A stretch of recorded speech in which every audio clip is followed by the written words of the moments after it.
Welcome back, everyone, to another episode of College Hockey Talk. On today's podcast, I'm joined here today by Kendra Middleton. Kendra is a rinkside reporter on NESN, as she has covered UMass Lowell hockey games in the past. She is also the host of Dirty Water Media and has made guest host appearances on The Greg Hill Show on WEEI. Welcome to the podcast, Kendra, and how's everything going? Hi, it's good. A little bit of a crazy day today. The weather's been kind of insane. What's up with you? Not much, it's been pretty cloudy today here in New England, but, I'm just trying to get through it. It's been kind of odd because, like, this past month it's been snowing, it's been 80 degrees, but it's also been rainy and windy as well. So, but that's just New England for you. I know, I'm so new to this area that it's wild to me that it can be 75 one day and then snowing the next. Hmm. I've only been here for 2 years, and I feel like this is the weirdest spring I've had so far. But last year, I guess I was locked in my house the whole spring. So, Yeah. yeah, it's wild up here. Yeah, no, I guess I'm just used to it because I've lived here my entire life. But no, it's something I guess people have to get used to. But I think when you go to other places, it's definitely a bit of an adjustment. For sure. Now, obviously, I want to start off this podcast talking about the pandemic for a little bit. It's been going on for over a year now, which is crazy to think about. How has the pandemic affected your job as a media member, and how have you adjusted to the new challenges that the pandemic has brought? Oh my gosh, it's been so crazy. So, this is my 7th year working in the media. And I graduated last year from UNH, class of 2020. And graduating into this was insane. I was really lucky that I was kind of already involved with Dirty Water on NESN and doing some stuff with UMass Lowell, and I was doing a lot of stuff at UNH too. I was covering basketball, hockey, and football up there. And then graduating into this was kind of insane because there was no rinkside, courtside, sideline, no on location shooting. Finding a job was insane. I actually wound up just continuing to freelance and that kind of thing. So we didn't film anything at all until the fall, and then we wound up going to Florida to shoot some stuff. Wound up going to the Super Bowl, which was really cool. We did a bunch of stuff down there, but there was no rinkside reporting for hockey at all, no courtside for basketball, no sideline for football. So I've really had to kind of figure out other sources of income. Luckily, Instagram has been awesome.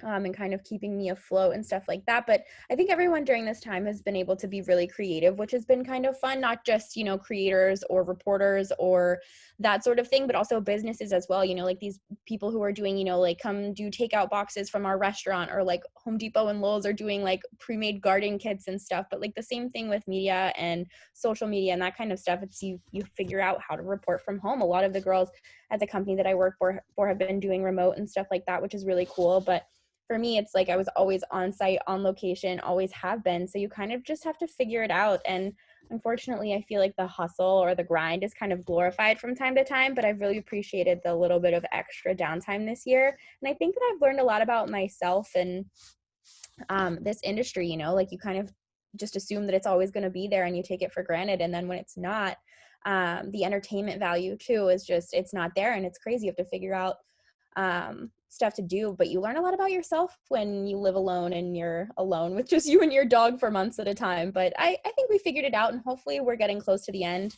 I'm so excited for the NFL draft tomorrow. That's kind of my favorite thing of the year. So I feel good. I'm hoping that change is coming, and I hope that next year I'll be back rinkside at UMass Lowell or UNH or all that kind of stuff. So hopefully we'll get there.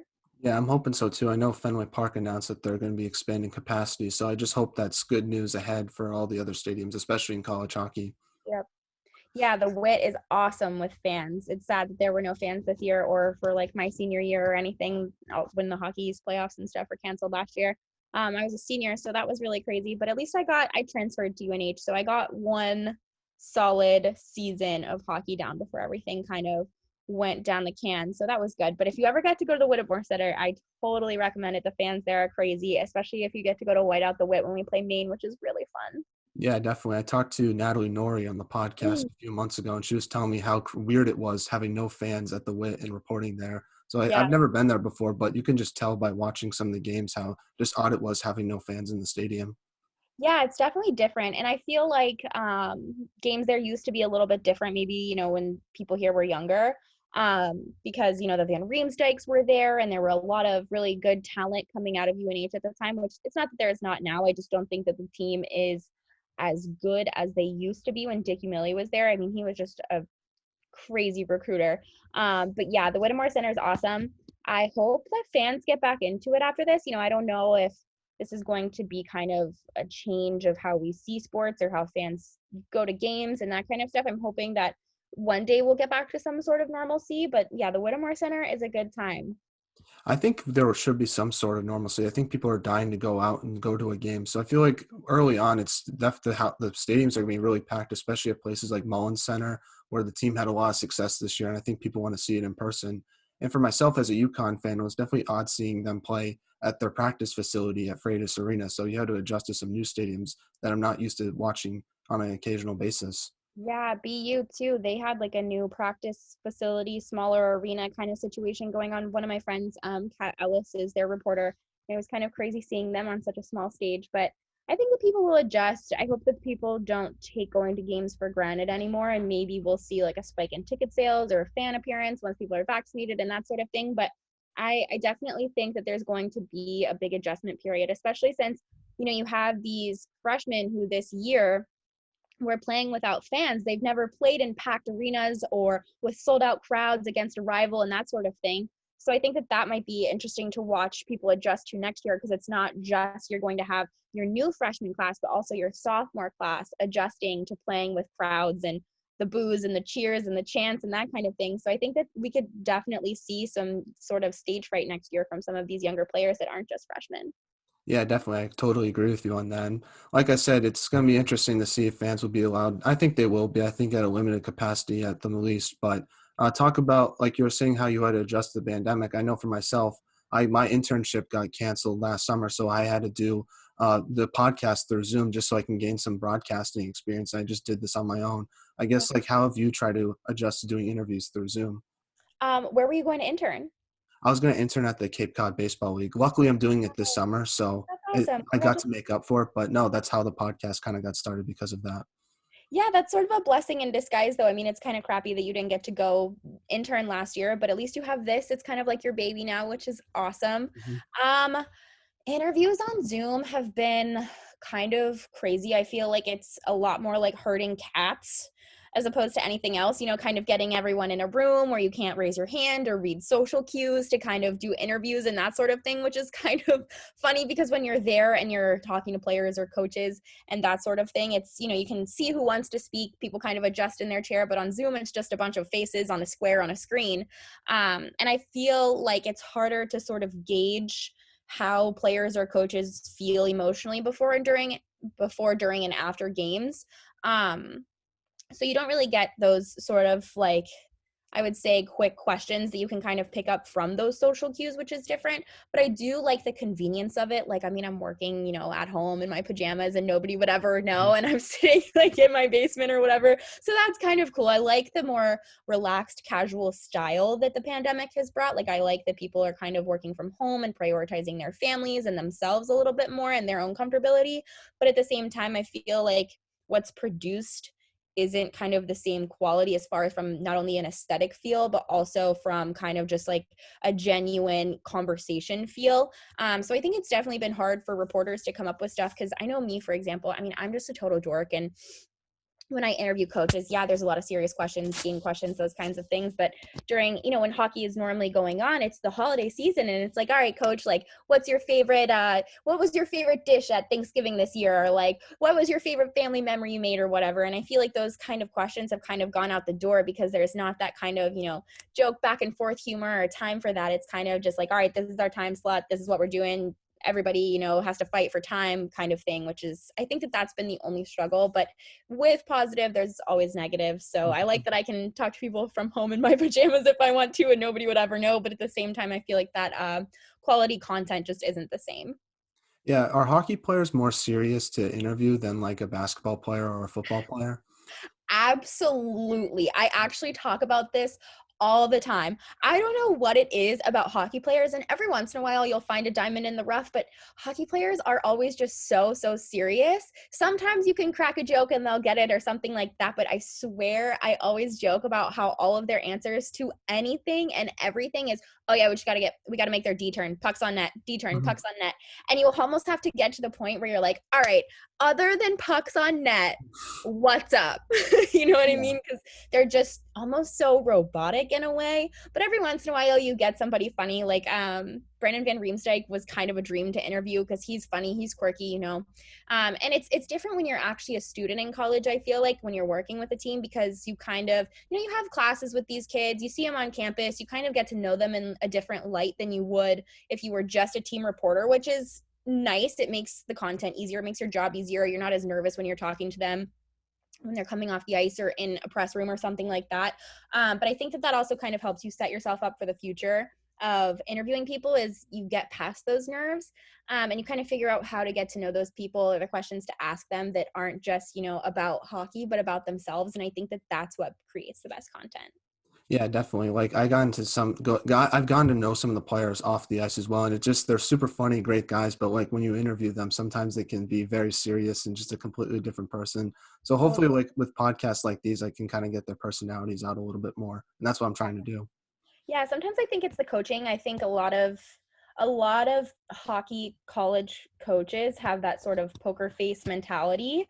So I think that that's, I mean, at least the ones that I work with are pretty serious a lot of the times, whereas I feel like other sports coaching has personalities or lets their players have a personality outside of the locker room or, you know, parties and that kind of thing. But I don't know what it is. You're so right, though. I've never really, I always knew that hockey players seemed more serious, but I didn't know that anyone else felt that way. So it's nice that my ideals, I guess, are confirmed. Yeah, definitely. A close second is baseball too. People don't. I think they're underrated series in my opinion. Yeah, some of them are. I feel like a lot of baseball players do have personality, but yeah, so yeah, I would say they are second for sure. I feel like basketball has the most Oh yeah. personality.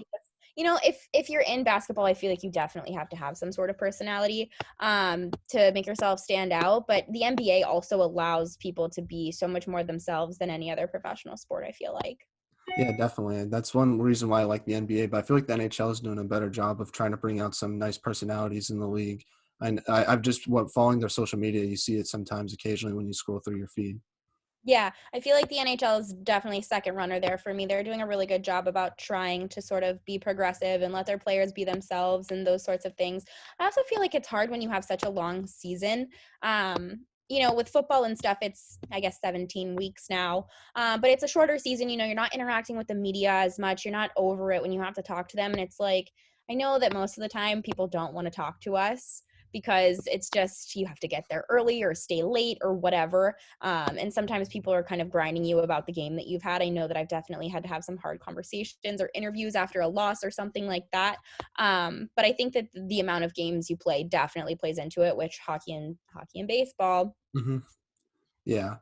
And also, like a guy like Ovechkin, I love him. There was an interview he did 10 years ago on like ESPN where like he was so funny. He was showing his personality, and Don Cherry like hated it. He's like, oh, he needs to be serious when he scores a goal. And then he had the great quote where he's like, they want me to be like a robot. They want me to talk like this, walk like this. And I just loved it. And I think that's why he's one of my favorite players, just because he shows that personality. And when he scores, he looks like he got his like first ever goal in the NHL, which is awesome. Yeah, I love that he is just so authentic to himself. I think that that's something that's kind of hard to find. But it's like the other day, I don't know if you follow professional baseball at all, but Trevor Oh, yeah. Bauer I'm a had a huge couple. baseball guy. Yeah, Trevor Bauer was talking about how Tatis hit that home run off of him and he hmm celebrated. And he was like, people absolutely should celebrate. That's what the game's about. You know, you're supposed to hit homers. You're supposed to like score goals. You work your entire life to do these things and they don't come about, you know, every day. So when you do, you should absolutely celebrate. And I'm so on that. You know, every once in a while, somebody is going to go yard off of you. And that's just how it is, especially in the majors. Like it's so hard to hit off some of these guys that I think that they should be able to celebrate. I mean, if you do something great in your career, you obviously celebrate. And so do I. So why should we treat these people any differently just because we think that this should be a standard or a norm for them? And I think with some of the younger players, you're starting to see that, like Austin Matthews. He's one of the best players to watch in the NHL, and he definitely has a great personality. And I think as the years go on, I think you're going to see some more of those big personalities in hockey and in baseball as well. I think it's also changing because of social media and because of marketing and because of our generation. You know, these teams, it's not just a player value anymore. It's how many jerseys can you sell? How many memes can we make out of you? What kind of content can we get out of your interviews? And I think that that is a high dollar value as well. And sometimes these players with these big personalities can be issues in the locker room from time to time. I mean, we've seen, Odell Beckham smash his helmet into a locker from time to time. But at the same time, how many jerseys does he sell? How many memes does he make? And I think that face value, sometimes with these times, you just have to change. And like Mookie Betts, for example, Boston used to love him because he wasn't just a great player on the field, but he was a great guy off of the field. And now LA is capitalizing off of him. And I think that there's definitely times are changing, and you have to let these players be themselves, because it's not just about what you're paying them for the field and paying for them on the field anymore. Yeah, no, I think Verdugo is a great example from the Red Sox. He has a Absolutely. personality. I love watching him play. Me too. Now, I want to transition a little bit. Now, you're talking about how you went to the Super Bowl this year. What was it like? Because watching on TV, it seemed a bit different than normal, but I thought the halftime show was great from the weekend. I know people are controversial on that. I thought it was great. And the game itself was okay. I wish it was a little more entertaining because the Chiefs' offensive line was pretty brutal to watch, but it was still cool to see Tom Brady get a seventh ring.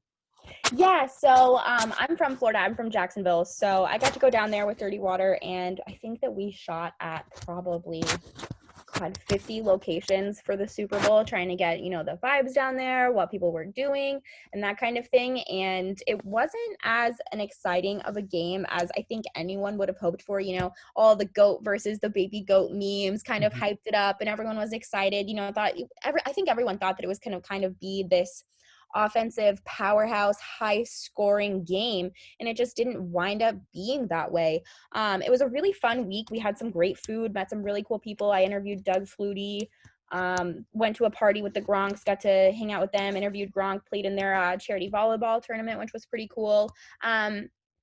But Florida is just wild right now, like so wild. I mean, I grew up in Florida, so obviously the Florida man memes are really true, and I wholeheartedly mean that. But when it's a Super Bowl and your home team is competing in it, it is just on a whole nother level, especially because so many New Englanders either have a second home there or a vacation there or want to get away from the cold that time of year. And a lot of people have switched to being kind of, Bucks fans as a second team. So even though that many people couldn't get into the game, the grounds for the game were an absolute riot. But I do agree with you about the weekend. I'm a huge, huge Weekend fan, and I was so disappointed. I love his music, love him. I think he's great. But yeah, I don't know. I'm still on that JT and Janet Jackson vibe. I think that's still my favorite halftime performance. Yeah, I'm trying to think of mine. I think Bruno Mars did a great job in New York a few years ago. That was probably the best part of that Super Bowl, but I can't really think of anyone on the top. I think, honestly, last year, J-Lo's performance, I didn't expect much Yes, from it, but I thought that was a really good performance. So yes. I'll say that. That's my number two. They were awesome. And I love that the Karens of the internet freaked out about it. It was awesome. I love an angry Karen. I think Mhm. that I love that that's just become a thing. I actually put something up on my Instagram story a couple weeks ago about trying to figure out what the male equivalent of a Karen was. And I got probably a couple hundred different responses, and I was crying laughing for a solid 2 days. But that was such a good performance. I love Shakira and J-Lo, although I've heard that J-Lo is kind of a diva. I'm not surprised. She's made millions of dollars in like the past 20 years, so it just comes with the territory, I would assume. Yeah, I hope if I ever make it anywhere, though, people don't say that about me. I mean, I never want to be that person, but I still love her. Shakira is my number one in that duo, though. I love Shakira, but that was an awesome halftime show. But I just love the controversy of Justin Timberlake and Janet Jackson. That was a good time. I also loved Missy Elliott and Katy Perry. That was a good one too. The Patriots were in that Super Bowl too, but I don't remember who they played. Yeah, I know. It's been I was a Pats fan. I've seen so many halftime shows, but when it's your team playing, you kind of like forget about it because you're really focused on the game at hand. And Can't then like this past 2 years, like I've gotten to enjoy the halftime shows a little more just because, the Patriots aren't in it. Yeah, I can't relate. I'm a Jaguars fan, so one of these days maybe, Yeah. but not yet. Now, growing up in Jacksonville, what made you want to be a broadcaster, I guess, and how'd you work your way up to New England being from Florida? Okay, so my brother played D1 collegiate football at the United States Naval Academy. And so he played a bunch of sports in high school, kind of had his pick between doing football or wrestling at Navy. So grew up in a sports household. My dad kind of always favored my brother a little bit because of the sports. So I was like, all right, like if I can't play football or baseball, I still want to be dad's favorite. So I'm going to learn all the players. I'm going to learn the game. I'm going to blah, blah, blah. And so I used to listen to sports radio on my way to school every day with my dad. And I was such a nerdy kid that every summer I went to marine science camp and you had to write an essay to get into this camp. And one morning at 6 a.m. on my way to the bus stop to go kayaking or whatever we were doing that day, our local sports radio station, 1010XL, Jeff Prosser was my favorite. And they were doing it was the World Cup. I don't remember where it was, but they were doing like a giveaway for like a flower gift card or something like that. I was like, all right, like all of these old men can't answer these questions and I know all of these answers. And my dad was like, all right, babe, then like call in. So I called in and they were like, how old are you? And I was like, I'm like 12. I just like want to win some flowers for my mom. And they were like, all right, we'll ask you the questions, but we're not going to make them any easier. And I was like, I got this. And I won it. I knew all the answers. I sent my mom flowers. It was really cute. And that was kind of that moment that I was like, all right, like there were no girls on ESPN for me to really look up to at that point in time. There were a few, but there wasn't the Maria Taylors or the Carrie Champions or the Sage Steeles of the time. So I was like, all right, like I might be a girl, but like I can do this.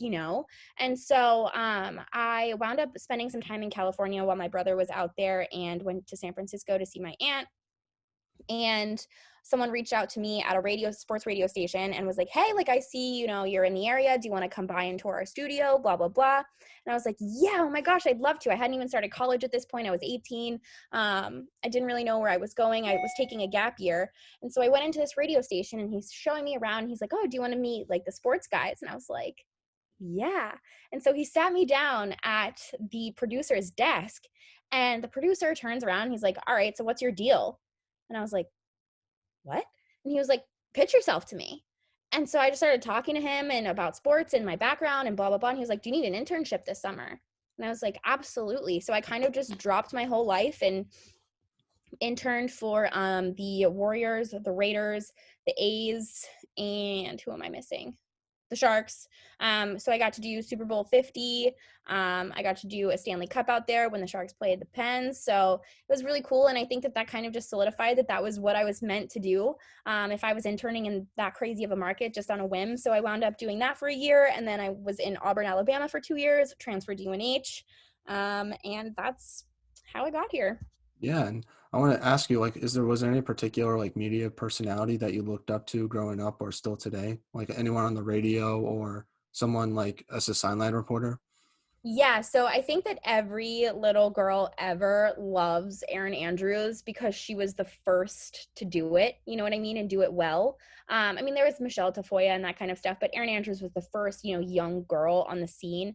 And so she was obviously my favorite because I was like, oh my gosh, like a blonde hair, blue eyed girl up on, the NFL sidelines, like that could be me. And that's kind of who everyone compares every girl who's like, oh yeah, I'm in sports broadcasting too. Everyone's like, oh, I want to be the next Erin Andrews. And it's like, I mean, yeah, I'd love to be the next Erin Andrews, but I'd love to be the next Kendra Middleton. You know what I mean? So Hmm. she was always a favorite. But now, I love Maria Taylor. I think that she is just such, I don't know if I can say this, but I think that she is such a badass. Like, I just love her. She has so much personality. She brings everything to every broadcast that she does. She's so versatile. And I seriously look up to her. She's everything for me. Yeah, no, I'm a big radio guy myself. That's how I got into sports broadcasting, listening to Felger and Maz every day in the afternoon. Is it crazy working in Boston sports radio? Because I feel like it's a lot different than Florida sports radio because people care so much here, and that's kind of why I like the Boston sports scene a little bit more than other places.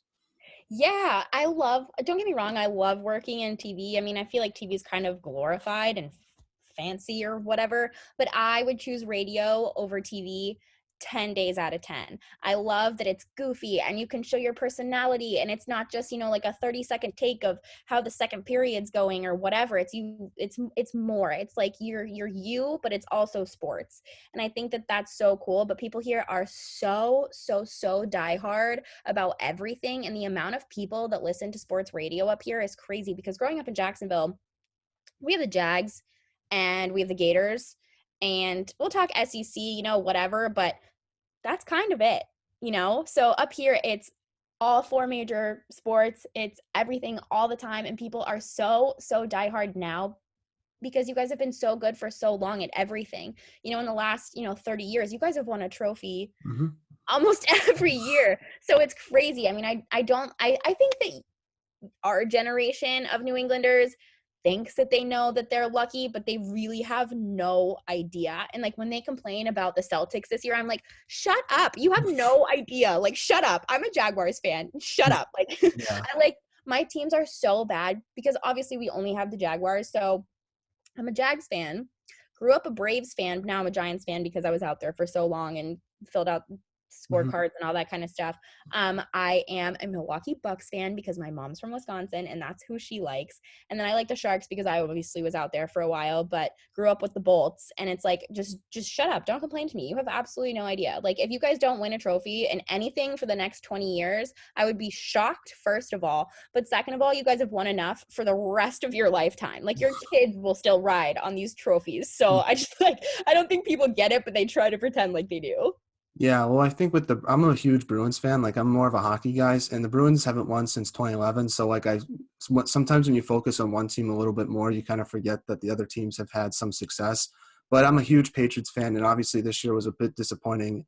I was like, man, they suck. Like, they need to blow up the team. And I think, like, sometimes you forget how there's so many NFL franchises that 7-9 would be a great record for them.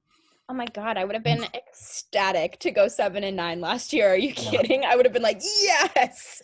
Mhm. But yeah, I think that you guys are already those few games better just in the off season with who you guys have brought on. I've We need never a seen. quarterback. That's the one thing. I love Cam, but like I think it'll be interesting to see how he really needs to elevate his game in order for them to be a playoff team, in my opinion. And that's why I'm Yeah. hoping the Patriots trade for Jimmy G. And I'm praying for Bill to do it. You're on the Jimmy grind. Mm-hmm. I think Jimmy's dead. I think that he's way too hurt. His contract is huge. I think that that's based off of Shanahan's interview yesterday and Carolina trading Teddy today. I think that that's a possibility, or maybe Trask for you guys. I would love to see you guys get Justin Fields. I don't think that there's Oh, a that's not better. happening. No, I it's know not. that. People are But trying to make it happen, but it won't happen. I don't think that he's going to trade up to make it happen, but I think him or Lance, I can't think of anyone better for them to learn behind other than Cam Newton. And his weapons weren't what they needed to be last year, but I also think that Cam's just not the answer. I think that that's why the Patriots probably went and got 2 tight ends in the offseason and re-signed the running game, because I said this on WEI the other day. I think that if Cam doesn't come back with the arm that you think that Cam has, you can kind of tell tight ends to go up and get a ball in coverage, or you have that extra blocking in signing veteran tight ends that you might need for Cam, but also you can rely on the run game. He has legs. I don't know if he has like COVID brain or what, but he just was not himself last year. But I think that his career has kind of been on the decline for a minute. But like I said, I'd love to see you guys do what it takes to get a Trey Lance or a Justin Fields, but I don't think it's going to happen. But I could see you guys obviously trading for Jimmy G, even though I hate that too. But Kyle Trask, I could see that happening because I could see Bill trading back or whatever. But you never know with him because this offseason, we've never seen him spend this kind of money or ball out like this.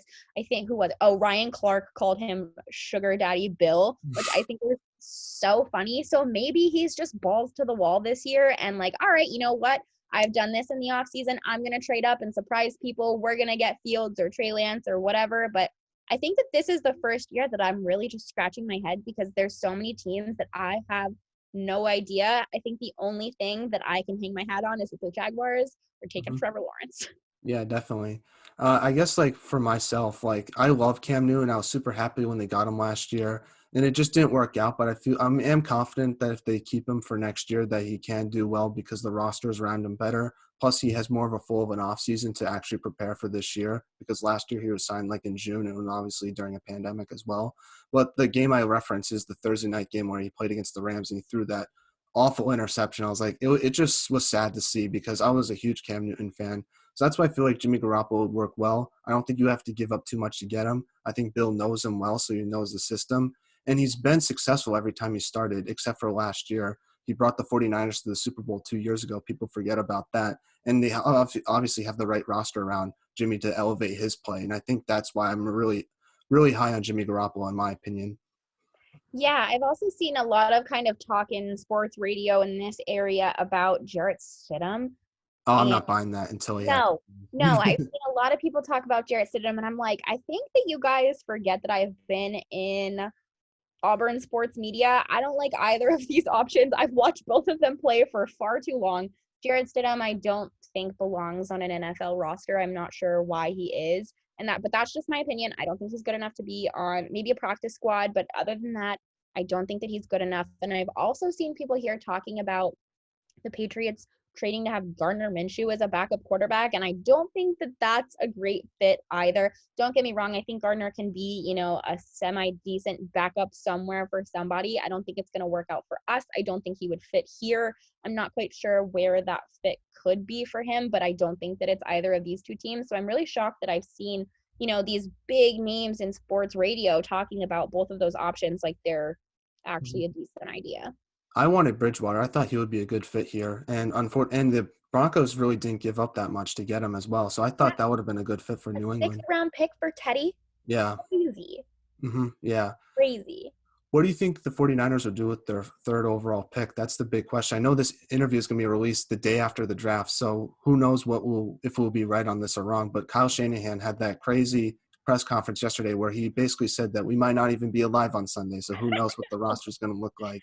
So I feel like if I were them, I'd pick like Justin Fields or Trey Lance. But if he picks Mac Jones, that would be surprising. I just think he was on such a good Alabama team and he played against college teams. Like, who knows what his ability is like? I feel like he's a glorified Kirk Cousins. Yeah, no. So I actually feel the same way. I think that based off of where they've sent coaches to look at kids and stuff like that, what's been said, it seems like Mac Jones is their guy.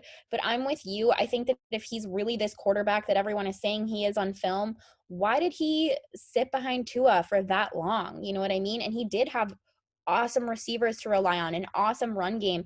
And I think that the only thing that he has going for him is the fact that he played at Alabama for Nick Saban. And I think that that's awesome. And yeah, a lot of Alabama quarterbacks have gone in the top 10 for a long time, but I think that that would be really foolish to take him at that slot. I don't really understand what people are talking about, hyping him up like this, but I do, based off of what I've seen, it seems like that's going to be their pick, but I also don't think that he would really, and I know a lot of teams don't care about this. They care about winning.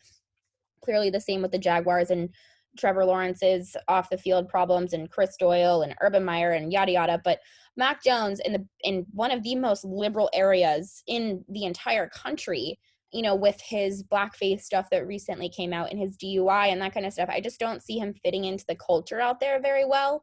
But teams like I said don't really care. But at trading up to that slot, you have to be chasing somebody. And for what you're giving up, if you're giving it up for freaking Mac Jones, I think that is absolute insanity. And I love the 49ers. I obviously was out there for a while. I'm sad the Raiders are gone. So that's kind of my tie to them, that section of the country now. So I'd love to see them take somebody that will help their team, especially if they are going to get rid of Jimmy G, which his interview made me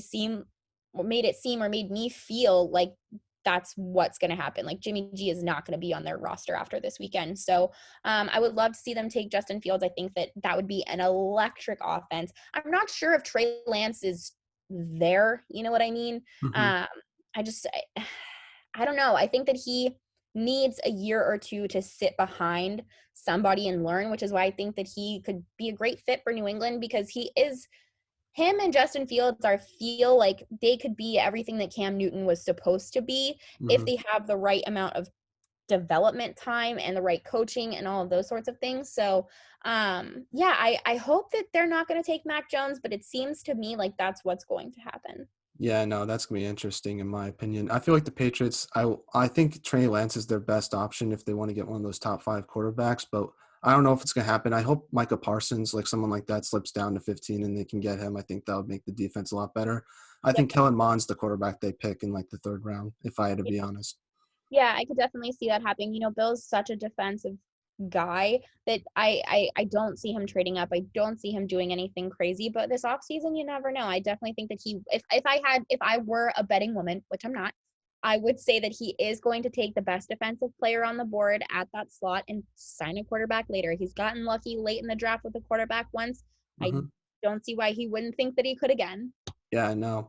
Let's transition a little bit from football. This is a college hockey podcast Yeah. after all, but I do like talking about other sports once in a while, especially since it is the off season. But did you watch any college hockey this year? And what was your thoughts on UMass winning the national championship?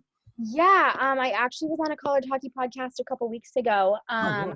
I watched a little bit of college hockey this year. It was a little bit different because there was not as much airtime, I feel like, for everything that needed to be on. I thought it was absolutely crazy. The playoffs were nuts. The playoffs were so much fun. But it was crazy to me that there were 3 Minnesota teams and 1 Massachusetts team, and the Massachusetts team was the one to take it home. I obviously felt like COVID messed with a lot of teams' chances this year. I think that a lot of people got sick. There were players playing when teams finally got on a streak and all of that kind of stuff. But I think that UMass deserved to win it. I mean, they butt kicked Mhm. butt in the last game of the season. It was so much fun to watch. But yeah, I mean, I think that whenever you have like any sort of college sports, people have to go on streaks at the right time, and I think that that's what happened. They played really well through the playoffs. I don't know how many players they're losing this year. I'd have to check, but I don't think that they're going to be the best team in the Hockey East next season. I honestly would put that on Lowell. I think that they have a really good thing going for them right now. Ooh, that's a hot take. I think Yeah. this with some of the freshmen they have coming in, I think that could be a team that could challenge for Hockey East. But they did lose Spencer Knight, one of the best goalies in the country. So we'll just have to wait and see on that. Yeah, well, I mean, did you see? I mean, the playoffs, the Hockey East playoffs this year. I mean, UMass Lowell, they I played know. really well and they came out. Mhm. Um, I think the only people, I think that they're losing their captain, They're and losing Gaudette and Zach Jones, and I'm trying to think who else. And then Carson Gasevich, one of their top goal scorers, is leaving. Those are the 3 I can think of from the top of my head, but I don't know exactly. Oh, Oliver Chow, he's another one that's leaving. He was yeah, a good, solid player for them. yeah, BU's losing a lot of people too. They're losing a lot of really good players. But yeah, I think, and UNH is honestly getting a little bit better too. I They think got a that good goalie. I know that. Yeah, I don't know if this is Robo's last season or not, maybe. But I think that the issue that UNH was having for a hot minute was you were transitioning between recruits from Dick Umili and recruits from Mike Souza. So there was like a little bit of crossover his first season. And then last year was like the first class that was really sort of his first recruiting class to come through and that kind of thing. So they were the players that, signed up to play for him. So I think that he might have a little bit of pressure on him to have a good season. UNH hasn't been good in quite some time, but they're losing a lot of people too. I think the Hockey East is, I hate to say it, but I think that they're not going to be as good next year. But we'll see how it goes. I think that a lot of recruiting is kind of expanding as far as the hockey world goes. The Hockey East has been the prime time place to be in college hockey for a long time, but now you see all of these Minnesota schools doing well, and the Dakotas and stuff like that. So it's kind of, I feel like, spreading out a little bit, which is exciting. But at the same time, working in the Hockey East, you never really know what's going to happen. Yeah, I think the big thing is the transfer portal. That's been like the biggest talk, I guess, going on right now in college hockey is just how many players are just leaving because of playing time or whatever. But I think it's going to, I always hesitant to make this early predictions for college hockey just because I don't know what the rosters is going to look like until like August.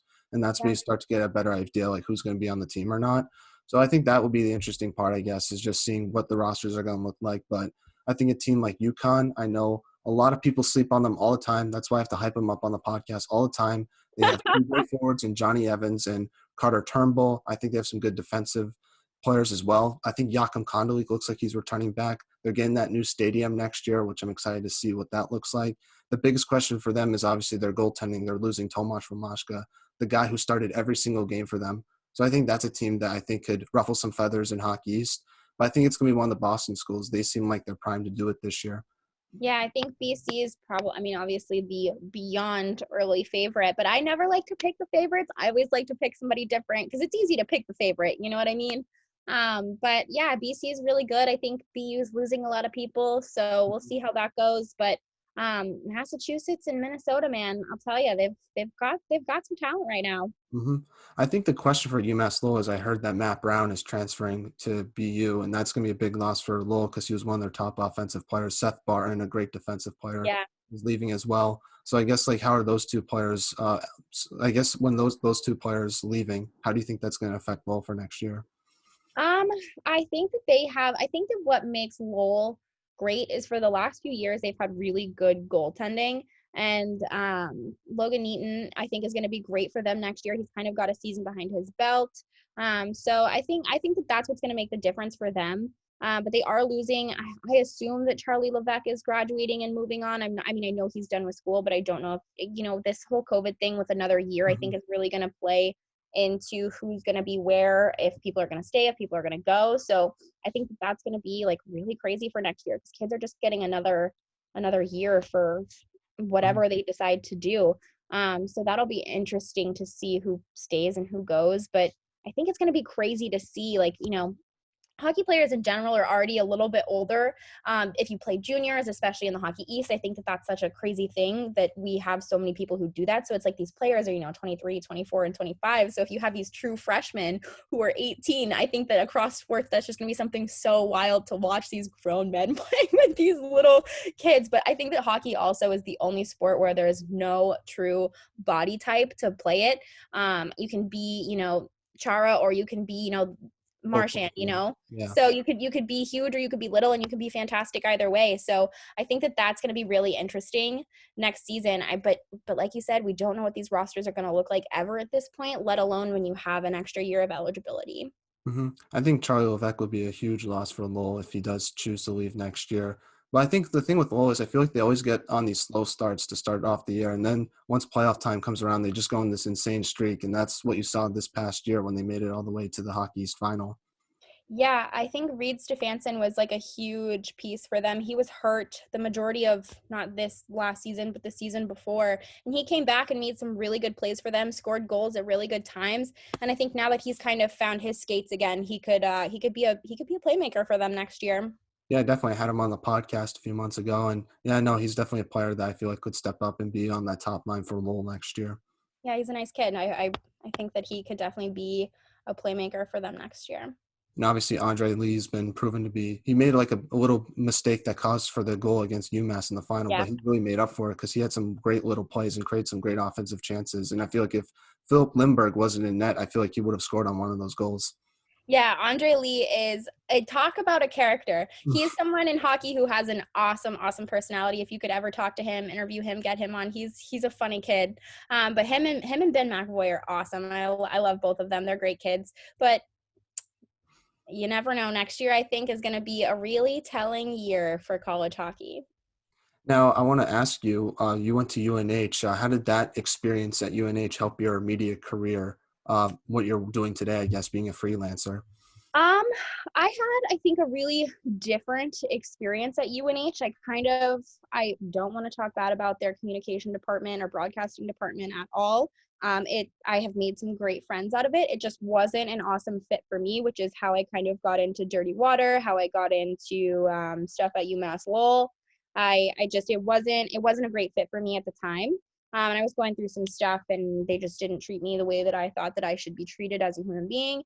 So I moved on, and I think that obviously there's some great, great people that work there. Mike Murphy is awesome. Alan Lessels is the man. Rob Crone, love those guys. They're freaking amazing human beings. But I encourage people who, if you don't think that where you are is a right fit for you or working out for you or there's better things for you, don't stay somewhere in a job you don't feel valued just because you think that it'll help you. There will always be someone who will value you. And I think that that's a really important lesson that sometimes you have to learn in your 20s. I didn't feel valued, so I sought opportunity elsewhere. And I think that that was what set me apart and set me up to be better in my career, was I kind of faced that piece of adversity somewhere that I felt I owed a piece of, I don't know, like loyalty or my heart to, because that was my university. That was going to be my alma mater, whatever. But I think that facing that adversity and seeking other options that weren't maybe the easiest at the time is a better lesson to learn. I've grown from it. I've found better opportunities, in my opinion, and I've met awesome people along the way. Like the people who produce games at UMass Lowell are freaking fantastic. It's a great environment to work in. I love all of those guys. Um, but yeah, so I think that it's just about, if you're not happy, do what makes you happy, figure it out. Like there's always other options, there's always other places, even if you're at your dream job, dream school, dream market, whatever, it doesn't matter. If you're not happy, that's so much more important. And how did you get the opportunity to work with NESN and Dirty Water Media? Do you know who Camille Kostek is? She's Rob Gronkowski's girlfriend, and I Yeah. think she's done some modeling in the past. But other than that, I really don't know entirely who she is. Yeah, so my friend Ashley and I went to an event of hers, and it was hosted by Dirty Water, and their co-founder Julie actually reached out to me because she knew that I was doing stuff ringside, courtside, all that kind of stuff, and she was like, "Hey, we're looking for talent. Would love to have you come in and do a show." So I went with my friend Ashley, did a show. I actually my first show with them, I interviewed TC and Steve Lyons, so casual first show, whatever. So that was a lot of fun, and I just fell in love. Like I love everything that I get to do, because it's not only sports or meeting all these cool people around the Boston area. Like I've been cool enough to interview people like that, or the like players on the Patriots or the Bruins, or work their charity events and stuff. But I also get to eat really awesome food and drink beer at work, which who doesn't want to talk to like pro athletes and drink beer and eat cannolis, you know what I mean? So it's we found each other in a weird way. I think that Instagram is so awesome like that. I tell people all the time, I don't think I've ever gotten a call back from submitting my resume on someone's website or whatever. I've always gotten opportunities through reaching out on social media, putting a face to a name, sending that DM, sending that like whatever on Facebook or LinkedIn or whatever. It's always, I think, putting a face to a name with your talent, which is huge. So I always tell people, like if your resume is not working, reach out another way, because that's what's worked for me. That's how I got in with Dirty Water, like pretty much every opportunity that I've ever had. Yeah, that seems like a cool job. But unfortunately, I can't do the beer part because I'm under 21. But that seems like a cool thing that you get to do that some people can't. Yeah, definitely. I've drank a lot of beer, a lot of good beer, a lot of crappy beer. But you can't complain when you get to drink beer at work, even if it is crappy beer. As long as it's cold, it's good. hmm What's the coolest story you ever got to cover when you're with Dirty Water so far? I got to cover Sweet Feet's bowling charity event a couple years ago, and that was so much fun. I mean, all the Patriot players showed up, got to talk to Tom, Tom like gave me like a sup on the red carpet, which was pretty cool. There's like a video that like kind of went, it's funny because like I took the video of him like saying hey to me and stuff like that, and it kind of went viral in the Boston area, and like all of these media companies were stealing it, and I was like, hey, like this is my intellectual property, man, and had to Mhm. have all these people take this down or like credit me or whatever, which was kind of crazy. But that was such a fun night meeting all those people. I ate so much dessert. It's honestly kind of disgusting. But yeah, that was by far the best. James White is just the nicest human being I've ever met in my life, ever. Like the coolest, nicest, most down to earth. His family's adorable. He does good stuff. And what happened to this year is just an absolute tragedy, because I will never ever understand why bad things happen to good people. What's it like? What's Tom Brady like in person? Because he's probably my favorite athlete of all time.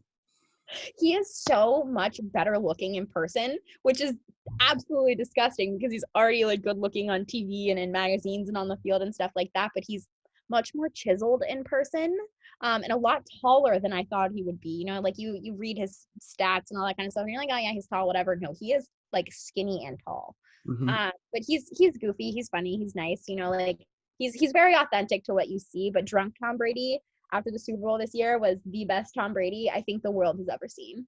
Or the one where he was with Migos when he won with the Patriots and he did that like dance with the rings. Yeah, That was my favorite yeah, Tom Brady off the field moment. Yeah, I love that he embraces the goofy white guy vibe. Have you met Bill before? I've never met Bill. Oh, No, he's like but seems like the complete opposite of Tom. He's just like serious. I'm more of a Bill guy because I think like I'm always interested because when he actually goes in depth about some of his coaching decisions, I think it's really interesting to hear. yeah, he's kind of my dream interview, him and Greg Popovich, because I love that they're kind of like jerks, but every once in a while there's like a reporter that hits their hot spot and like can kind of like peel back those layers. Like, I don't know, I say a few years ago, but at this point it's probably been like a decade. But there was a reporter who asked Bill around the holidays. She was like, Bill, what's your favorite Christmas song? And he goes from, like what's the angry cat that's like nope, from like that to Yeah.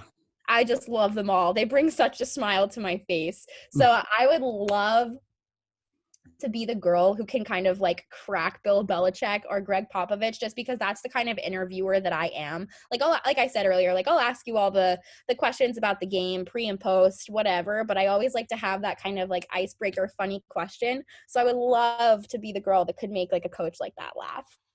Now you get to work with the Greg Hill show. You've been co-hosting or guest co-hosting, I should say, for a little bit. How did you get the opportunity to do that? I thought that was interesting. Yeah, so they're actually doing a competition to replace their old host, Danielle. And so there's been 15 of us come in so far. They narrowed it down to a top 5. So I had my first interview and then I made it to the top 5. So I had my second interview. They have a guest host coming in to maybe do that fifth top 5 interview. We don't know if she can kind of get out of her contract at NESN. So we'll maybe find something out this weekend. But yeah, I've been there because I've been auditioning to replace Danielle. Hoping it works out. We'll see. That would be really cool. Waking up at 6 a.m. would be kind of, or being at work at 6 a.m. would be kind of insane, but then your day is done by like 11:30, which is cool. Yeah, I don't know. It's been really fun. It's been really interesting. The exposure has been fun. But yeah, I have my fingers crossed. I'm still hopeful. Haven't lost hope yet. So we'll see. Yeah, I've always wanted to work in radio before. Like, I guess like any tips like you would give future broadcasters about working in radio, because I've always wanted to do it before. It seems super fun, but also there's a lot of work that goes into it that I don't think people realize, because you have to do pre-show, like you have to prep about what you're talking about. You just don't go on air and just start talking. Yeah, I think my number one piece of advice that I tell everyone is to put yourself out there. Like they didn't call me for this interview. I saw that they were looking for a replacement and I DM'd Greg on Instagram like I said, and I was like, "Hey, this is who I am. This is what I do. This is what I'm about. Like I'd love an opportunity to come in." And he was like, "Yeah, we'll get you scheduled to come in." And not only did I get that first interview, but I got the second one, and now I'm waiting to find out if I'm going to get the job. So it's a lot of what this industry is, which is unfortunate. It's not what you do, but it's who you know. And I tell people all the time, you don't need to be this well-connected whoever with daddy or a good producer or whatever. Oh, I have to sneeze. Sorry. Sorry. But you don't necessarily need connections to make it in this field. You need the kind of cojones, for lack of a better term, to put yourself out there and to message people and to embrace being told no, because you're going to be told no 99 times out of 100, but that one time is what is going to set you up for something better or something greater. I mean, the amount of times I've been told no, I and it's devastating sometimes, but you really have to be able to be good at picking yourself up off the floor and being vulnerable again to the next opportunity. Oh, yeah, don't worry. I've had a lot of no's trying to Yeah. get some people on the podcast before. So it's just something had gotten used to before. And I didn't really realize that aspect of media before I started. So it's definitely something that everyone has to get used to when they're doing it, when you're in a business like this. Yeah, you'll be told no a million more times than you'll be told yes, and that's okay, because I never want to be somewhere or work for or work with somebody that doesn't want me there or all of me there, because I didn't get into this field. I don't think anybody gets in this field to make money. You know what I mean? If you want to be a broadcaster for money, honey, you picked the wrong career. I'll tell you that. You do it because you're passionate about it and because you want to be there, and eventually somebody will see that and somebody will appreciate you for you. It might not be your dream gig at first, but think about how many people go to small markets before they make it, or start a small podcast, or put themselves out there. I mean, like, you just have to be open to being vulnerable. What's Wiggy like? Because he seems awesome. He has some interesting takes too. Yes, interesting takes is a good way to describe Wiggy. He is funny, but also at the same time, just some of the like I said on our show, Wiggy and I could definitely be two halves of a whole idiot. Definitely, definitely. I think he had one take one time where he's like a 5-point field goal, like instead of a extra point or something from like the 60-yard line. It was like, what is he talking about? But I love him. Yeah, And I think he was a great football player as well, too. yeah, he's a funny guy. He's interesting, which I think is what you need in radio. I feel like TV can sometimes just be so scripted, and so this is what we're talking about today. You got 30 seconds to do it, and then we're going to commercial or whatever. Whereas in radio, like I said, there's all that personality. You can have these crazy takes, because I think that that's what sets people apart. I've had some crazy takes in my day. They've taken off sometimes, they haven't others, but that's what gets clicks, views. Sometimes you're right, sometimes you're not, and as long as you're authentic, people love Wiggy because he's authentic. And if people don't like him, he doesn't really care. And that's so, so important if you're in this industry. I mean, the internet will chew you up and spit you out from their burner accounts, and that's okay. Hmm. My best take was I said Justin Herbert was going to be a great quarterback in the NFL. A lot of people didn't believe me at first, but I was proven right on that. However, I said Josh Allen was not going to be good in the NFL, and I was proven wrong on that as well. So you never know. Yeah, I had a crazy take recently that we won't know for a while, but I was saying that I could definitely, if Deshaun Watson gets off, I could see the Patriots signing Deshaun Watson on a I don't cheap think that's deal. going to happen. Hey, you never know. You got to have crazy takes. I think he's definitely better than Patrick Mahomes. If you switch Mahomes and Watson, if you put Watson on the Chiefs and Mahomes on the Texans, I bet you Watson has a more successful career than Mahomes would with the Texans. That's a big take for the $500 million man. I'll give you that. Yeah, I love Mahomes though. I'm not gonna diss on him. He seems like a great guy. Yeah, him and Brittany posted a photo the other day. I guess she bought a minor league team of some sort or something, and he was like hanging out with the CEO. Like he's or the owner or whatever. But he's a funny guy. I do appreciate him. I just his voice Hmm. sometimes is like nails on a chalkboard for me, and he sounds like a Muppet, but I love him. Hmm. I think people aren't like fans of his brother. I know that.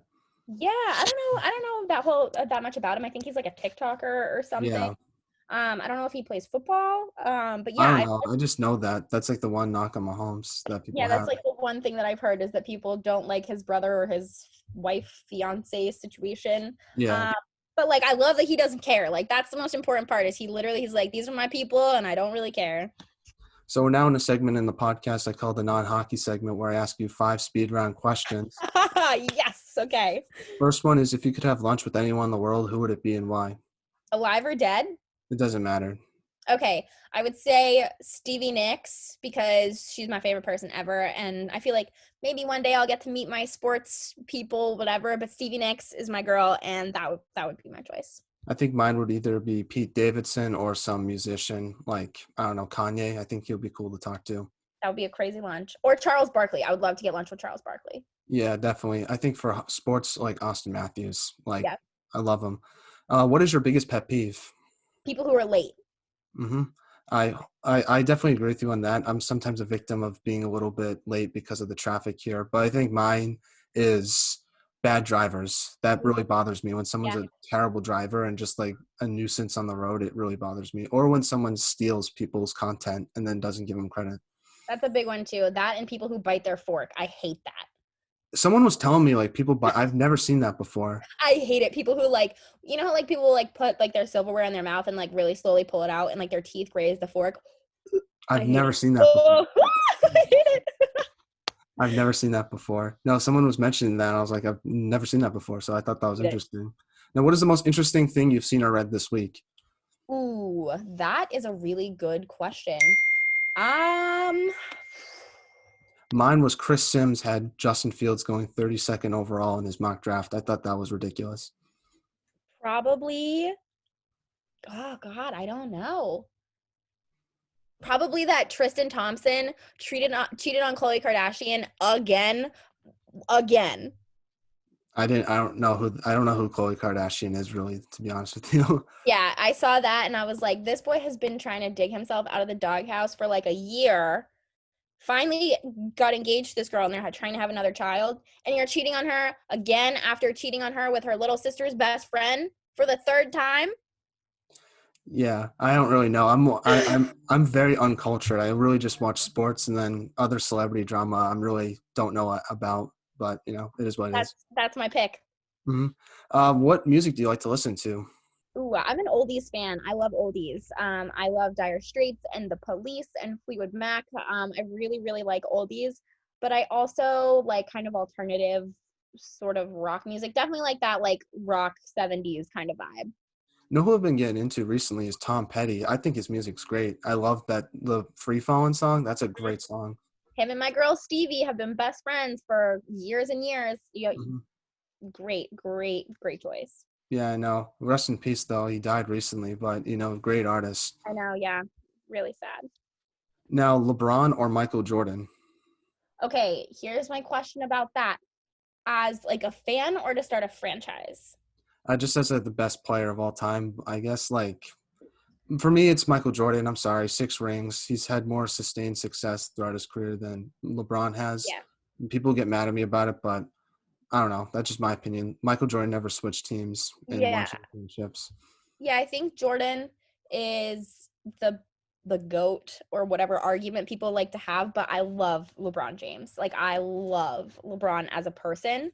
So if I had to build a franchise around someone, I think I'd take LeBron, but I do think MJ is the GOAT. I agree. Yeah, I think that 2016 championship with the Cavs was probably the best NBA Finals I've ever seen. I'm assuming you were covering it because it was in San Francisco. Yep, I was out there. It was crazy. I was there. That was the year that KD signed, and that was my first few months on the job, and that was a wild time in sports media because it was the NBA Finals out there, and then the Stanley Cup was out there, and then like we had Super Bowl 50 like around like that year too, and it was just that was a crazy time to be living in the Bay Area. But that was because you had that and the Sharks playing at the same time, so we were always somewhere doing something at some point. So it was crazy, but it builds character. Hmm. I like the LeBron block in Game 7 was iconic. That was awesome, and I was kind of rooting for him to win that year just because Golden State was so dominant. Like they were just getting all the good players. They're winning every championship. I was rooting for them too. I'm not a Draymond Green fan. Yeah, I know. He obviously got suspended that one game, but then he said in an interview that if he wasn't suspended, they would have won. I was like, okay, I don't know. Such a dink.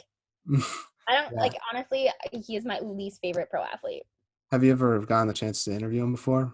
I have called him for interviews. So I used to work the phones for the radio show that I worked on. So when people would call or we'd have to call guests and stuff like that, we talked to Draymond once a week. So from time to time, my producer Daniel would be like, "Hey, can you like take this phone call? I've got all this like whatever stuff going on." He was always just like so rude, and I was just like, "I know you don't want to talk to me, but I don't really want to talk to you either." Yeah. Steph Curry seems like a great guy though. Like I've always wanted to meet him before. Yeah, I've never talked to Steph, just Draymond. Never Katie or anybody like that, just Draymond. But I was there when I don't think it was his friend that got arrested. I'm not sure if he got arrested, but he went back to Michigan State to party or whatever, and there was like this whole fight that he got in at this club and like had like people beat up the Michigan State quarterback or backup quarterback and like all of that crap. So that was a crazy time. But yeah, that was a crazy time to be out there. And then the NFL draft out there was when Laramie Tunsil Oh was yeah, I remember being smoking. drafted. Oh Yeah. my gosh, yeah. And so that whole thing happened with the gas masks, and we wanted to get one for our show, just like as a joke to like make like the stream or whatever, the sounds and stuff. And gas masks sold out in San Francisco in less than 24 hours after that video came out, and we couldn't get one. Oh, that's disappointing. That would have been super funny to do. So funny. Our show was a riot. I guess like the big. I know Draymond's a big like as you said dink, but everyone tells me Kyrie's kind of the same way. But I want to like Kyrie. I feel like he has good intentions. I just think people don't misunderstand him Yeah. sometimes. Yeah, I think he's the most misunderstood basketball player for sure. I know people don't like Kyrie, they think he's crazy, whatever. I think he's awesome. I love when people are just so unapologetically themselves, and I think that that's him. Didn't he come out this week and say that he was like practicing Islam? I have no clue. I just know that like when he was with the Celtics, he said he was going to stay, and then he left, which I know pissed off a lot of fans, including myself, because he was one of my favorite players to watch. But I always like Kyrie, and I think the one thing that I did I think the other thing he did was he said like F Thanksgiving, and Yeah, like that made a lot of people mad, which I understand because Thanksgiving's a great holiday. and he's a flat earther. Yeah, no, I don't know if Was that's a true or flat not. earther. I don't know if that's true. I've heard that before. Yeah, I think that that's really funny. But yeah, he's just so unapologetically himself, and I think that that's awesome. Yeah, no, I definitely agree with you on that. Now, final question to you before we let you go is what advice would you give a person like myself who's trying to pursue sports media and be where you are today?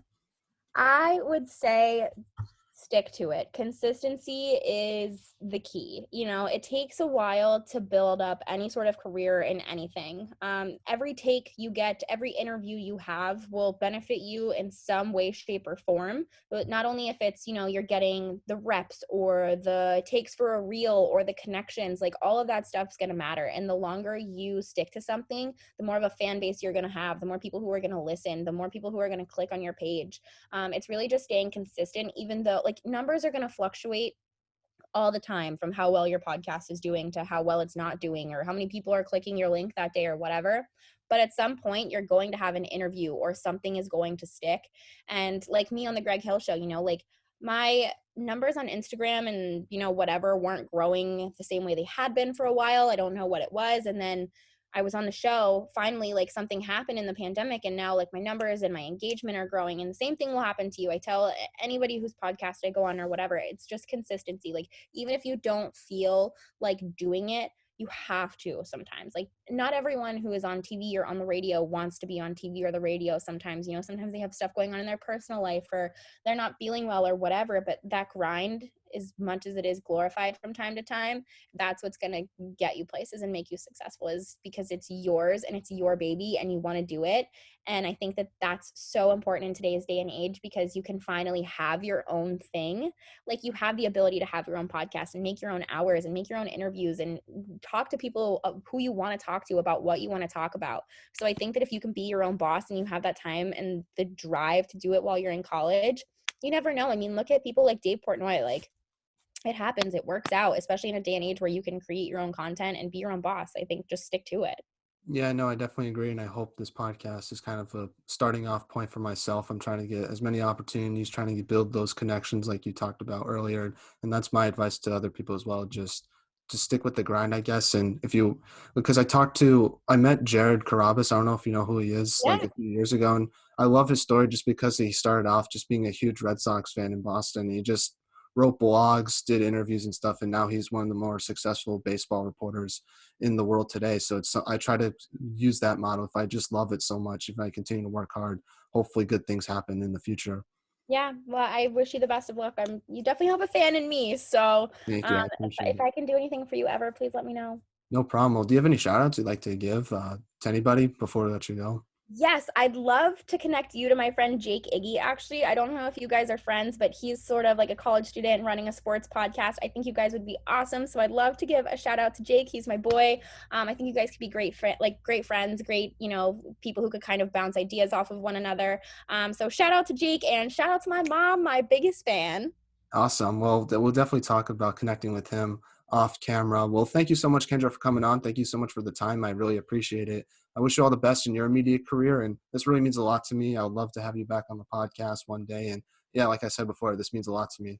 Yeah, definitely. Maybe some preseason hockey talk. We can make it happen. But I'm sure we'll connect about the draft and stuff like that. But thanks for coming to let me chat.